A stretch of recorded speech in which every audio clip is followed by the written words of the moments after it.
We are continuing our study on the time of trouble found in the Great Controversy, chapter 39. We're looking at pages 626 through 627, about 4 paragraphs. The question to ask as in this study is, what happens if we aren't in the country? Many of us have heard and read that we are supposed to be out in the country, living in the country, living rurally, raising our own food, all of these things that are absolutely awesome, and I totally agree with. And also we've read that during the end times, thousands of cities will be destroyed. You can look up that quote in the writings of Ellen White. So what happens if we aren't in the country? Some have presented this, that those who do their best and they're still not able to get out, that they're going to be destroyed, not be saved. So this is a hopeful message. Let's take a look at it. As the decree issued by the various rulers of Christendom against commandment keepers shall withdraw the protection of government and abandon them to those who desire their destruction, the people of God will flee from the cities and villages and associate together in companies, dwelling in the most desolate and solitary places. You can lay this out line upon line. There's several steps there several things that happen during this time.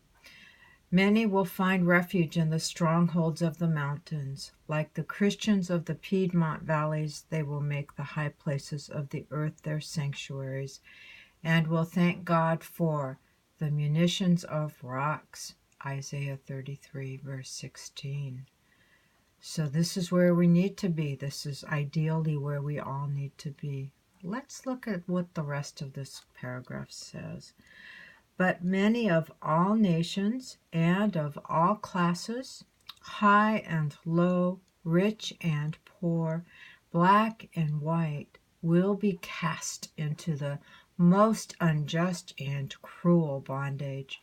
The beloved of God pass weary days, bound in chains, shut in by prison bars, sentenced to be slain. Some apparently left to die of starvation in dark and loathsome dungeons. No human ear is open to hear their moans. No human hand is ready to lend them help. Many of all nations and classes and races go through this. So the next paragraph, page 626, paragraph 2, I broke this down into several parts. So let's take a look at this. She starts with the question, will the Lord forget his people in this trying hour?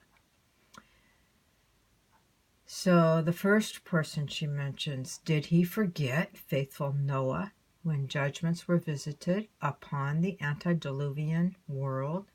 Remember, Noah was in the ark when the waters covered the earth. 2, did he forget Lot when fire came down from heaven to consume the cities of the plain? 3, did he forget Joseph surrounded by idolaters in Egypt? 4, did he forget Elijah when the oath of Jezebel threatened him with the fate of the prophets of Baal? 5, did he forget Jeremiah in the dark and dismal pit of his prison house? 6, did he forget the 3 worthies in the fiery furnace, or Daniel in the den of lions? So there's 7 people here, 2 of which appear to have been living more in the country. That would be Noah and Elijah. The others appear, when I read the Bible, they appear to have been living in the city, and these are examples for us. So I wrote this next part here. These are 7 classes of people who are identified as examples of those who go through the time of trouble. The circumstances of their life are not perfect. They weren't all living in the country. They were each true to God and are not forgotten by God during the trying hour. This promise is for us. Now, for those of us who study line upon line and the prophecies of the 1843 and 1850 chart, the number 7 is connected to the Sabbath. It's also connected to the 2520, and it's connected to the 144,000. So even when you look at that part of it, this is a promise. So here's a promise that's in Great Controversy, paragraph 3 of 626. Zion said, "The Lord hath forsaken me, and my Lord hath forgotten me.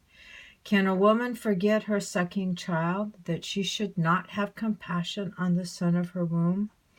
Yea, they may forget, yet will I not forget thee. Behold, I have graven thee upon the palms of my hands." Isaiah 49:14 through 16. The Lord of hosts has said, "He that toucheth you toucheth the apple of his eye." That's in Zechariah 2, verse 8. These are promises to the 7 groups of people identified in the previous paragraph. Page 627, paragraph 1. Though enemies may thrust them into prison, yet dungeon walls cannot cut off the communication between their souls and Christ. One who sees their every weakness, who is acquainted with every trial, is above all earthly powers, and angels will come to them in lonely cells, bringing light and peace from heaven. The prison will be as a palace, for the rich in faith dwell there, and the gloomy walls will be lighted up with heavenly light, as when Paul and Silas prayed and sang praises at midnight in the Philippian dungeon. Boy, this paragraph specifically promises to those who are in those circumstances during the time of trouble. So here's the picture I like to close with, because here are these people who've gone through this, and Jesus is coming. And that's the hope that we have, and our trust is in him. Let's do our best to get moved into the country, to follow him in all areas of our life, and to prepare. But let's also move in faith that if we do our best, then we can trust him with everything else. Thank you for following this study with me.